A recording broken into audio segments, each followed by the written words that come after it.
오늘 하나님이 주신 말씀 함께 나누겠습니다. 에베소서 5장 21절부터 33절입니다. 네, 오늘부터는 우리 그리스도인들이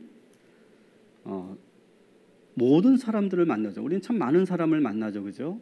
여러 사람들을 만나는데 그리스도인들의 관계 법칙에 대해서 따라합시다. 그리스도인의 관계 법칙, 이거에 대해서 우리가 함께 하려고 합니다. 그래서 오늘 제목도 복음적 관계 원리, 이렇게 제가 이름을 붙였는데, 이런 법칙이 뭡니까? 원리가 뭡니까? 다양한 케이스가 있고 다양한 상황이 있는데 상황은 다 개개별로 다 다르지만 그 안에 항상 들어가 있는 보편적인 원리, 진리, 이것을 원칙, 원리, 진리 이렇게 말을 하죠. 그러니까 예를 들면 이 에베소서 5장부터 6장까지는 다양한 인간관계에 대해서 소개하고 있습니다. 한번 이렇게 5장, 6장을 펼쳐보시면 5장 21절부터 33절, 오늘 우리가 본문으로 삼고 있는 이 대목은 부부관계에 대해서, 그죠? 남편과 아내와의 관계에 대해서 소개하고 있고, 6장 1절부터 4절까지는 부모와 자녀와의 관계, 그 다음에 6장 5절부터 9절까지는 주인과 종의 관계에 대해서 다루고 있습니다.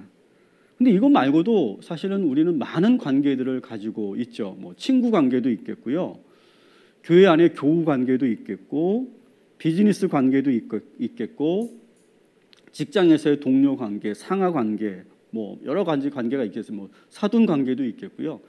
우리는 참 많은 그런 관계 속에 우리가 살고 있는데, 이 수많은 다양한 관계 속에는 우리 그리스도인들이 반드시 잊지 말아야 될 보편적인 관계 법칙이 있다는 거예요. 우리는 이것을 오늘 잊지 말아야 된다는 거예요.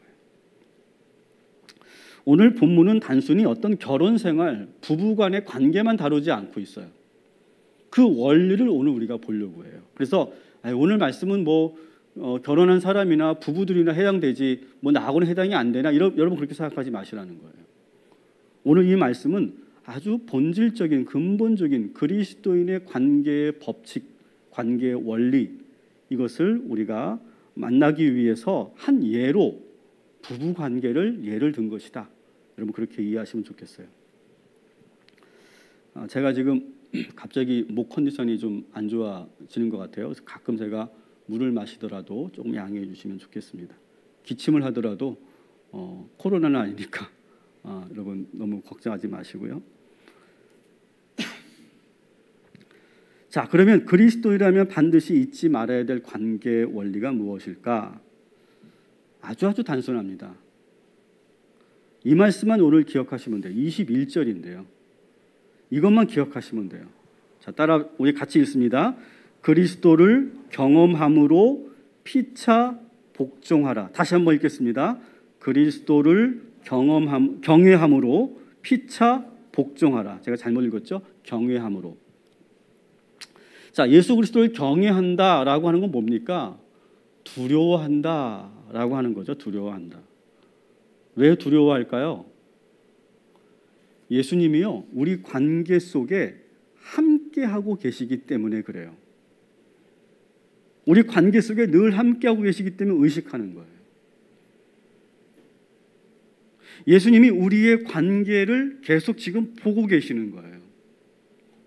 우리 관계 속에 계시면서 우리의 모든 이 관계를 속속히 다 알고 계세요. 여러분, 이게 복음의 말씀일까요? 부담의 말씀일까요?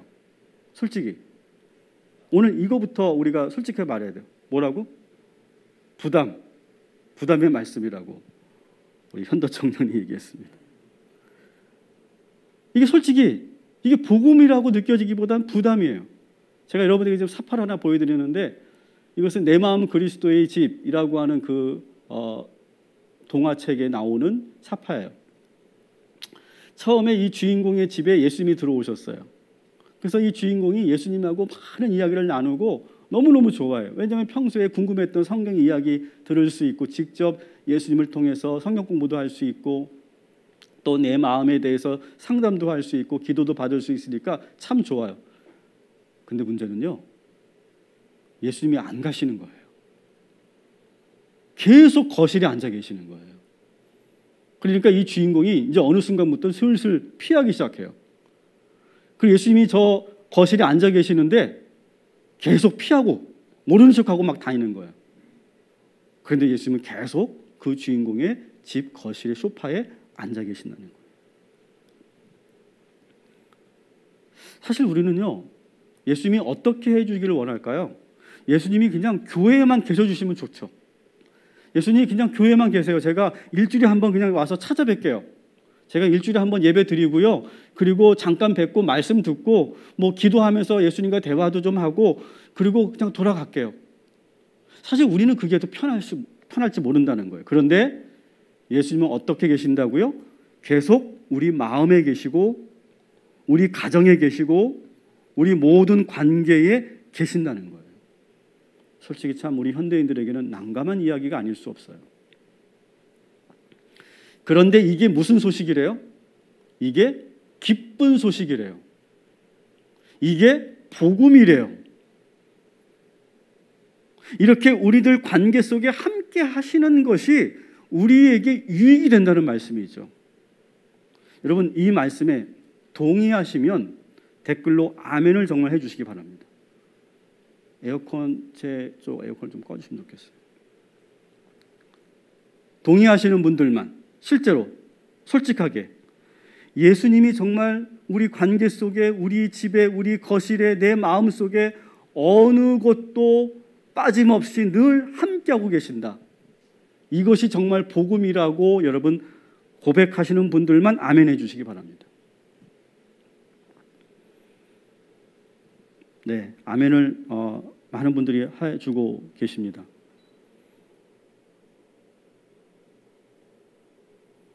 여러분, 이 문제가 우리가 분명히 짚고 넘어가야 돼요. 이게 정말 복음이냐라고 하는 거예요.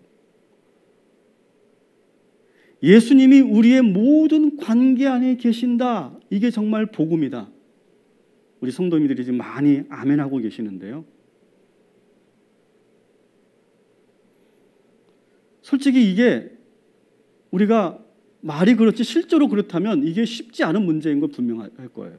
그런데 왜 이것이 복음인지를 오늘 여러분들에게 이야기하려고 하는 겁니다. 여러분, 그리스도를 경외한다. 오늘 21절에 그리스도를 경외한다라고 하는 건데요. 이것은 모든 관계 속에서 예수님을 의식하고 두려워한다는 거예요. 여러분, 우리 부부 관계 속에서 예수님이 계실 때 가장 불편할 때가 언제일까요? 그렇지. 어떻게 결혼도 안 해보고 잘 알아요? 부부싸움 했을 때. 부부싸움 할 때 예수님이 옆에 계신다고 생각해 보세요. 싸움이 되겠어요? 안 되겠어요? 상당히 불편할 거예요. 함부로 말할 수도 없어요. 그래도 또 우리 성질이 또 한 성질을 하니까 또 한번 대판하고 나면 예수님이 계시든 안 계시든 그냥 몰라. 그냥 대판하고 나면 그런데도 예수님이 거기에 계신다는 거예요. 내 옆에 계속 우리들이 싸우는 그 모든 것을 다 일거수일투족 다 보고 계시고 다 듣고 계신다는 거예요. 근데 여러분, 이것이 복음이라는 거죠. 우리가 누군가하고 막 다투려고 하고 막 우리가 좀 이렇게 무리하게 하려고 해도 누군가가 날 지켜보고 있다. 이러면 우리가 못 하잖아요. 그죠? 그것이 우리에게 참 유익이 된다는 거죠. 그리고 오히려 나의 모든 것을 다 보고 계시니까, 우리 부부의 모든 리얼한 것을 다 알고 계시니까 뭘 할 수 있어요? 쉽게 나의 문제를 이야기할 수가 있어요. 예수님에게. 그 옆에 계신 예수님에게. 무엇이든 말할 수 있어요. 숨길 필요가 없어요. 어느 순간 이제 편해지는 거죠. 모든 걸 다 내어놓을 수 있는 거죠. 여러분, 혼자 있으면 우리가 별의별 생각을 다 하게 됩니다. 그죠? 막 극단적인 생각을 하게 될지도 몰라요. 근데 예수님이 우리 집에 계시면 그 예수님과 대화할 수 있고, 그리고 우리는 멈출 수가 있어요. 아마 믿음 안에 있는 우리 부부 여러분들은 아마 이런 경험을 많이 해보셨을 거예요. 내가 극단적인 생각을 하다가도 그래, 예수님이 계시는데. 아마 그런 생각을 여러 번 해보셨을 거예요. 그리고 예수님에게 마지막으로 이렇게 묻죠. 예수님, 그러면 우리 어떻게 해야 됩니까? 저 어떻게 해야 돼요? 저 어떻게 해야 됩니까? 라고 말하면 여러분, 아주 원론적인 말씀이시지만 예수님께서 하시는 말씀이 있어요. 따라합시다. 내가 너희들에게 한 것처럼 하면 된다. 이거예요. 어떻게 해야 돼요? 내가 너에게 한 것처럼, 내가 너에게, 김석경 너에게 한 것처럼 하면 된다. 예수님이 뭘 하셨죠? 어떻게 하셨죠? 빌립보서 2장 8절을 한번 보겠습니다. 같이 읽습니다. 죽기까지 복종하셨으니 그 십자가에서 죽으심이라. 예수님의 모습이죠. 예수님은요, 우리를 위하여 낮추시고 어떻게 해요? 죽기까지 우리에게 복종하셨어요. 십자가에 죽으셨어요. 너희도 이렇게 하면 된다라고 하는 거예요. 그래서 5장 21절에 뭐라고 말씀하십니까? 그리스도를 경외하고, 따라합시다, 피차 복종하라. 자, 그리스도인의 관계의 기본 원리가 여기 있어요. 첫 번째가 뭡니까? 우리 관계 속에 누가 계십니까? 예수님이 계신다. 이거를 여러분 절대 잊지 마시고, 이걸 부담스러워하지 마시고, 이게 뭐예요? 기쁜 소식이에요. 이래야 돼요. 우리의 모든 관계 속에 예수님을 초대해야 돼요. 두 번째로, 그 관계 속에서 우리는 뭘 하면 돼요? 예수님께서 우리들에게 하신 것처럼 상대방에게 하면 되는 거예요. 이게 우리 그리스도인의 관계의 원리 첫 번째와 두 번째. 이것은 부부관계에만 한정 지을 필요가 없어요. 여러분들이 사랑하는 모든 사람들을 대할 때 이 두 가지 원리를 가지고 대하라는 거예요. 부모와 자녀 간에도 마찬가지예요. 그 사이에 예수님이 계시는 거예요. 자, 이제는 구체적으로 이 원리를 가지고 부부가 어떻게 해야 되는지 우리가 살펴보도록 하겠습니다. 한마디로 말해서 부부 사이에 예수님이 계시니까 뭘 하게 돼요? 우리는 항상 예수님을 의식하게 되겠죠. 예수님이 우리들에게 하신 것처럼, 다시 말씀드립니다. 따라합시다. 피차 복종해야 돼요. 피차 복종해야 돼요. 여러분, 남편이 하늘이니까 아내가 복종하라는 게 아니에요. 남편도 뭐 해야 돼? 아내에게 뭐 해야 돼? 복종해야 돼요. 복종해야 돼요. 제가 이걸 강조하는 이유가 있어요. 25절부터 25절을 우리가 읽을 건데, 이거 정말 우리가 오해하기 쉬운 구절이라 그래요. 자, 같이 읽습니다. 시작. 아내이신 여러분, 주님께 순종하는 것 같이 남편에게 순종하십시오. 그리스도께서 교회의 머리이심과 같이 남편은 아내의 머리이기 때문입니다. 그리스도께서는 그분의 몸인 교회의 구주이십니다. 교회가 그리스도께 순종하는 것 같이 아내들도 모든 일에서 남편에게 순종하십시오. 자, 뭐라고 그래요? 그 아내에게 뭐라고 합니까? 남편에게 뭐 하래요? 순종해라. 표준세 번역으로 읽어드렸어요. 여러분 성경은 복종이라고 되어 있을 거예요. 남편에게 복종해라. 여러분, 이 구절이 부부싸움 하는데 사용되는 거 아시죠?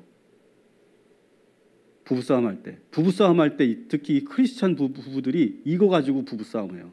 자, 봐 여보, 여기 성경에 하나님이 뭐라고 되어 있어? 아내가 뭐 하래? 남편한테 복종하래잖아. 복종. 왜 복종을 안 해? 성경에 돼 있잖아. 남편은 뭐라고? 남편 뭐라고 돼 있어? 성경에 얘기해봐. 머리라고 하잖아. 머리. 왜 성경도 당신 권사인데, 말만 권사지 남편한테 복종을 왜 안 하냐고 이렇게 사용한다고요. 근데 그 윗절 21절에 뭐라고 되어 있다고요? 다시 따라합니다. 피차 복종하라. 여러분 이 구절은요, 아내가 무조건 남편에게 복종하라는 구절이 아니라 1절, 21절에 있는 구절 아래에 있는 거예요.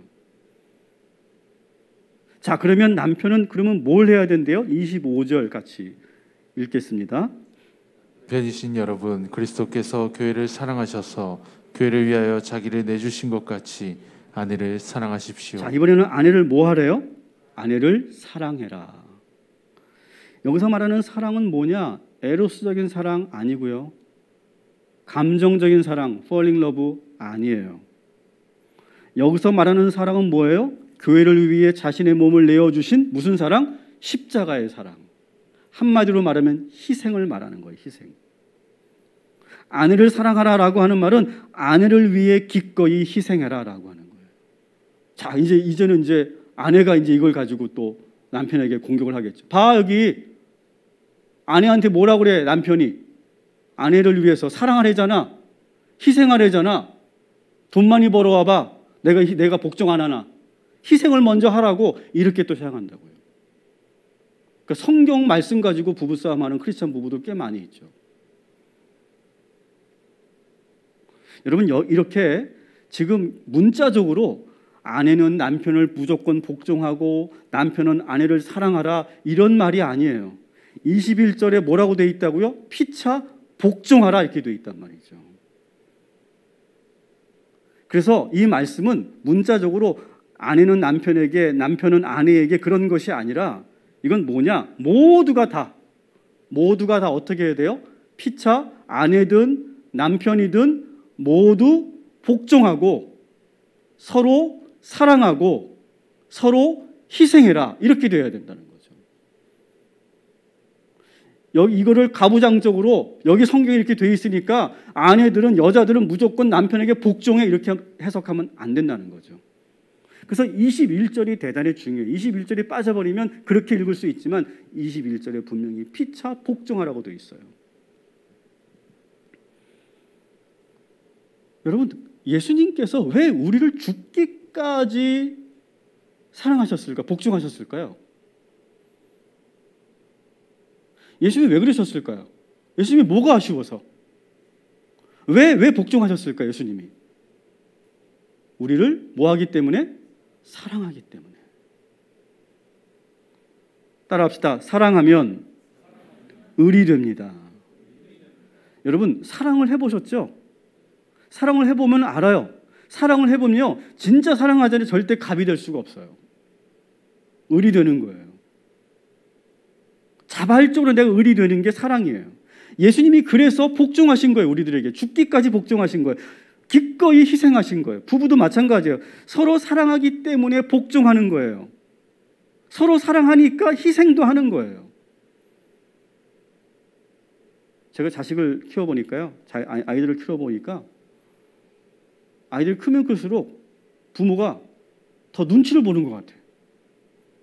더 의식하는 것 같아요. 제가 오늘 뭐 기분이 안 좋은가? 제가 오늘 밥을 어떻게 먹었나? 계속 그런 생각하는 거예요. 아, 오늘은 요즘에 우리 아이는 어떤가? 뭐 그런 생각하죠. 그리고 뭐 용돈 달라고 그러면 그냥 어느 때는 저 2만 원만 주세요 그러면 어느 때는 5만 원 주고 싶고 그런 마음이 드는 거예요. 왜 그럴까요? 사랑하니까. 내가 더 그냥 희생하는 거고 내가 더 복종하고 싶은 마음이 드는 거예요. 그게 사랑이죠. 그게 을이 되는 거예요. 을이 되는 거. 사랑하는 성도 여러분, 서로가 서로에게 을이 되어 주시기를 주님의 이름으로 축원합니다. 두 사람이 서로 사랑하면 서로 기꺼이 복종하게 되는 거예요. 서로 기꺼이 내가 희생해도 아깝지가 않은 거예요. 본전 생각 안 나는 거예요. 이것이 그리스도인의 사랑하는 구체적인 방법이라는 거죠. 자, 그리스도인의 사랑 구체적인 방법 첫 번째가 뭐라고 그랬죠? 첫 번째가 뭐예요? 복종하는 거죠. 그러니까 그리스도 교회에서 성경에서 말하는 사랑은 감정이 아니라고 제가 계속 말씀드리는 거예요. 그리스도의 사랑은 첫 번째가 뭐냐? 복종하는 거예요. 복종은 뭐예요? 서로가 말을 잘 듣는 거예요. 여보, 이거 쓰레기 좀 갖다 버려. 그럼 뭐 해야 돼? 남자들. 네, 해야 되는 거예요. 이게 사랑이에요. 이게 사랑. 복종하는 거예요. 복종. 그래서 제가 분리수거 담당이거든요. 철저하게 제가 지킵니다. 근데 가끔은 음식물도 버리래요. 여보 이거 좀 버려줘. 그럼 뭐 해야 돼요? 네 하는 거예요. 이게 사랑이에요. 사랑. 사랑이 별거 아니에요. 서로 복종하는 거라고요. 두 번째 뭐예요? 두 번째는 희생하는 거예요. 자발적으로 내가 을이 되는 거죠. 자, 그런데 세 번째 사랑을 여기서 말합니다. 세 번째 구체적인 사랑은 뭐냐? 서로의 허물을 덮어주는 거예요. 자, 26절을 한번 같이 읽습니다. 시작. 그리스도께서 그렇게 하신 것은 교회를 물로 씻고 말씀으로 깨끗하게 하여서 거룩하게 하시려는 것이며. 아멘. 자, 예수님은요 우리를 사랑하셔서 우리의 죄와 허물을 다 정결케 하셨어요. 교회를 어떻게 물로 씻고 말씀으로 깨끗하게 해서 교회를 거룩하게 한다고 하셨어요. 이게 바로 사랑인 거죠. 제가 우리 청년들에게 이런 말씀을 좀 드리고 싶어요. 아직 결혼 안 하신 분들에게. 여기도 있지. 오늘 잘 들어. 연애할 때는 보이지 않은 게 결혼하면 다 보인다. 저기 고철이 형제 고개를 끄덕이잖아. 우리 밴드 친구들 말하는 거예요. 연애할 때 보이지 않았던 것이 결혼하면 다 보입니다. 그러니까 연애할 때처럼 결혼을 생각하면 큰일 나죠. 아마 깜짝 놀랄걸요. 여러분 연애는 뭡니까? 연애는 서로 잘 안 보이고 안 보여주는 거야 서로. 그리고 뭐만 보여주는 거예요? 예쁜 모습, 멋있는 모습만 보여주는 게임이에요. 이거는. 그리고 반드시 뭘 껴야 돼요? 연애할 때는 콩깍지를 끼고 하는 거예요. 이게 연애인 거예요. 근데 결혼은 뭘까요? 결혼은 그 콩깍지를 벗고 리얼을 보는 거예요. 리얼을 보고 그럼에도 불구하고 그 사랑을 책임지는 게 결혼인 거죠. 연애하는 게 아니라고요. 아마 이미 결혼을 하셔서 살고 계시는 분들은 이미 잘 알고 계실 거예요. 결혼하면 매일매일 화장 안 한 얼굴 보는 게 일상이고요. 깜짝 놀라죠, 처음엔. 그리고 코 골고 이빨 가는 모습을 보는 것도 기본 옵션이고요. 휴일 같은 날은 축 늘어진 면티에 떡진 머리를 하고 라면 끓여 먹는 게, 서로 보는 게 그게 일상인 거예요. 근데 여러분 이 정도는 아무것도 아니죠. 여러분 연애할 때는 보이지 않았던, 몰랐던 그 상대방의 나쁜 습관들이 다 있습니다. 다 보입니다. 인간 완전히 게임 페인이었네 보니까. 뭐 그런 거 다 보이는 거죠. 야, 저 여자 보니까 완전히 쇼핑 중독이네. 그게 안 보였던 것들이 다 보이기 시작하는 거죠. 그러면서 아주 미숙하고 해결이 안 된 그런 과제를 가지고 결혼을 하는 거예요. 젊은 두 사람이. 그리고 각자 살아온 환경과 가치관, 신념이 부딪히면서 수도 없이 전쟁을 하게 되죠. 그러면서 서로에게 상처를 주고, 그리고 어떤 상처는 또 씻을 수 없는 깊은 흔적을 남기고, 그리고 오랜 시간 지나도 용서가 안 되는. 제가 너무 결혼을 비관적으로 보고 있나요? 리얼이죠, 리얼. 근데 여기서 뭐가 필요하냐? 예수 그리스도의 사랑이 필요하다는 거예요. 자, 예수님께서는 우리를 위해서, 교회를 위해서 무엇을 어떻게 하셨는지 우리 다시 한번 26절부터 27절 같이 읽도록 하겠습니다. 그리스도께서 그렇게 하신 것은 교회로 물로 씻고 말씀으로 깨끗하게 하여서 거룩하게 하시려는 것이며, 티나 주름이나 또 그와 같은 것들이 없이 아름다운 모습으로 교회를 자기 앞에 내세우시려는 것이며, 교회를 거룩하고 흠이 없게 하시려는 것입니다. 아멘. 예수님께서 이 땅에 오셔서 하신 일이 뭐냐면 계속 깨끗하게 해주고 거룩하게 해주고 의롭다고 인정해주고 흠이 없게 해주시고 용서해주시고, 이거예요. 계속 끊임없이 우리에게 하시는 거예요. 이게 뭐예요? 이게 사랑이라는 거예요. 근데 우리는 예수님처럼 완전한 사랑을 할 수는 없잖아요. 완전한 사랑을 할 수는 없지만 최소한 우리는 이렇게는 해야 된다. 이거를 얘기해 주는 것이 고린도전서 13장 7절에 있는 말씀이죠. 우리가 잘 알고 있는 말씀. 우리 7절 같이 읽습니다. 사랑은 모든 것을 덮어주며 모든 것을 믿으며 모든 것을 바라며 모든 것을 견딥니다. 아멘. 사랑은 뭐냐? 그 사람의 허물을 덮어주는 일. 덮어주면서 뭐 하는 거예요? 그 사람이 성장하고 달라질 것을 뭐 하는 거예요?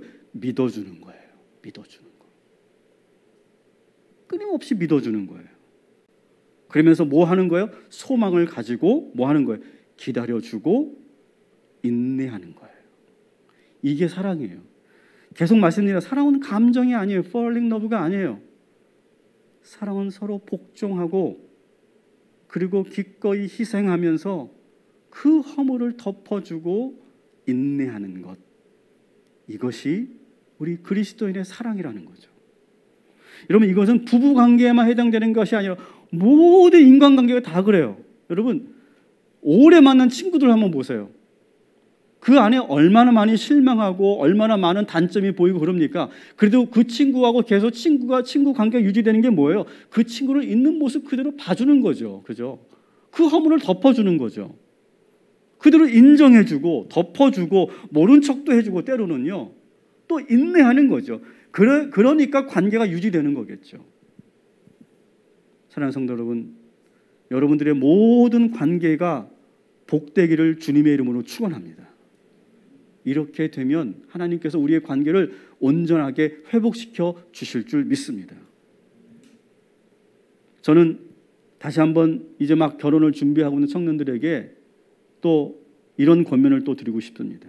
그리고 장성한 자녀들을 둔 우리 부모님들에게도 이 말씀을 꼭 드리고 싶어요. 30절부터 32절 우리 한번 같이 읽겠습니다. 우리는 그리스도의 몸의 지체입니다. 그러므로 사람이 부모를 떠나서 자기 아내와 합하여 둘이 한 몸이 되는 것입니다. 이 비밀은 큽니다. 나는 그리스도와 교회를 두고 이 말을 합니다. 아멘. 자, 뭐 합니까? 사람이 뭘 해요? 부모를 떠나서 자기 아내와 합하여 둘이 한 몸이 된다. 이렇게 되어 있어요. 여러분, 이 말씀은 바울이 말한 게 아니라 태초에 아담과 하와를 지으시고 짝지어 주시면서 하나님께서 직접 하셨던 말씀이에요. 창세기 2장 24절에 나오는 말씀이죠. 장성에서 결혼한 두 사람은 용기를 가지고 뭘 해야 되느냐? 부모 곁을 떠나야 된다는 거예요. 한국 사회에서 부모 곁을 떠난다 쉽지 않죠. 뭐 결혼식을 올릴 때조차도 우리는 도움을 받아야 될지도 모르기 때문에 쉽지 않을 수 있어요. 하지만 결혼을 한 이후부터는 뭘 해야 되느냐? 모든 영역에서 부모 곁을 떠나야 된다는 거예요. 경제적으로 독립하셔야 돼요. 결혼했으면, 응? 알았지? 경제적으로 독립해야 돼요. 정서적으로도 독립해야 돼요. 그래서 부부싸움하고 다시 가면 안 돼. 정서적으로 독립해야 돼. 물리적으로도 독립해야 돼. 아마 이렇게 하면 아마 우리 부모님들도 서운해하실 수도 있어요. 근데 이것은 부모와 단절하라는 것이 절대 아니죠. 뭘 하라는 거예요? 부모로부터 떠나라고 하는 건 뭐냐면 지금까지 우리가 결혼하기 전까지는 부모의 사랑과 희생을 받아 먹으면서 살았어요. 자식들이. 그죠? 사랑과 희생을 받으면서 살았어요. 근데 이제는 결혼을 하고 성인이 되면 뭘 하는 것이냐? 이제 그 부모의 희생을 더 이상 먹지 말아야 된다는 거예요. 부모도 부모의 인생이 있을 거 아니에요. 혹시 여기에 해당되는 분들이 계시죠? 불편하실지 모르겠지만 나이가 40이 되고 50이 됐는데도 경제적 독립이 안 된다면 저는 심각하다고 봐요. 계속 부모의 희생을 우리가 받아먹으면 안 된다는 거죠. 이제는 내가 스스로 헤쳐나가고 부모님은 부모님의 인생을 살 수 있도록 그렇게 해드려야 된다는 거죠. 대신 뭘 해요? 결혼한 사람은 서로가 부부가 서로가 피차 복종하며 서로 희생하며 자기들이 그 어려운 문제를 헤쳐나가는 거예요. 개척해 나가는 거예요. 근데 이게 여러분 생각보다 쉽지 않습니다. 생각보다 쉽지 않아요. 그런데 그 고난 속에서 그 시련 속에서 부모 곁을 떠나서 자기들이 알아서 살다 보면 고난과 시련을 만나게 되는데 그때 결국 누구를 만나게 되느냐? 바로 그때가 바로 예수님을 만나게 되는 때라는 거죠. 그래서 떠나야 된다는 거예요. 부모님이 하나님이 되면 안 돼요. 부모님이 나의 모든 필요를 채워주시는 주님이 되면 안 된다는 거예요. 30절부터 32절 같이 읽습니다. 시작. 우리는 그리스도의 몸의 지체입니다. 그러므로 사람이 부모를 떠나서 자기 아내와 합하여 둘이 한 몸이 되는 것입니다. 이 비밀은 큽니다. 나는 그리스도와 교회를 두고 이 말을 합니다. 아멘. 자, 오늘 30절을 보면 이게 참 중요해요. 그리스도의 몸의 지체가 된다, 이런 말이 있어요. 그리고 31절에 부모를 떠나라 이렇게 되어 있어요. 자, 그리스도의 몸의 지체가 된다는 건 뭐냐? 예수님을 만난다는 거야. 비로소 뭘 해야만? 부모를 떠나야만. 부모를 떠나야만 그리스도와 가까워지고 예수님을 만나게 된다는 거야. 인격적으로. 여러분, 창세기에 나오는, 우리가 지금 새벽에 창세기 말씀을 묵상하고 있는데 아브라함, 이삭, 야곱, 요셉의 공통점이 뭐예요? 다 본토, 친척, 아비 집을 떠났다는 거예요. 그래서 아버지를 떠나서 뭐 고생하는 이야기예요. 고생하는 이야기. 집 떠나면 뭐라 그래요? 집 떠나면 개고생이라고 하잖아요. 고생하는 이야기예요. 근데 이 자식들이, 이 아들들이 다시 아버지에게 돌아가지 않습니다. 그때 누구를 만나요? 그때 비로소 하나님을 만나게 되는 거예요. 따라합시다. 떠나야 나의 하나님을 만납니다. 이게 뭐예요? 32절에 이게 비밀이라고 되어 있잖아요. 32절에 이게 비밀이다. 우리 부모님들 떠나보내 주십시오. 우리 아이들이 자기들의 하나님을 만날 수 있도록 떠나보내 주시기 바랍니다. 이것이 그리스도인의 복음의 관계의 법칙인 거죠. 말씀을 정리합니다. 따라합시다. 우리 마음속에 예수님이 계십니다. 우리 안에 예수님이 계십니다. 우리 가정 안에 예수님이 계십니다. 우리 부부 사이에 예수님이 계십니다. 여러분, 기쁘십니까? 복음이십니까? 여러분, 이것을 받아들이고 기꺼이 우리의 모든 삶에 예수님을 초대하시기 바랍니다. 이것이 그리스도인인 거예요. 이걸 부담스러워하고 싫어한다면 그는 교회 다니는 사람이지 복음의 사람은 아니에요. 여러분, 우리 가정에 예수님이 계십니다. 우리가 내일부터 시작되는 이 온라인 특별 가정 예배 가운데 예수님이 주인 되셔서 우리의 가정을 하나님께서 회복시키시고 함께하여 주실 줄 믿습니다. 그래서 늘 예수님이 계시다는 걸 의식해야 돼요. 아, 예수님이 계시지. 예수님이 지금 지금 거실에 앉아 계시지. 이걸 항상 의식한다는 거예요. 그래서 우리가 서로를 함부로 대하지 않는 거예요. 우리 자녀들을 인격적으로 존중해 주는 거예요. 피차 복종하는 거예요. 예수님이 보고 계시기 때문에 그런 거죠. 복종한다는 것은 뭐예요? 내 마음대로 내가 하고 싶은 대로 사는 게 아니에요. 내가 게임하고 싶다고 밤새 게임하는 게 아니에요. 눈치 보는 거예요. 그리고 상대방이 원하는 걸 내가 들어주는 거예요. 그리고 기꺼이 자발적으로 내가 을이 되어 주어서 희생하는 거예요. 그것을 기뻐하는 거예요.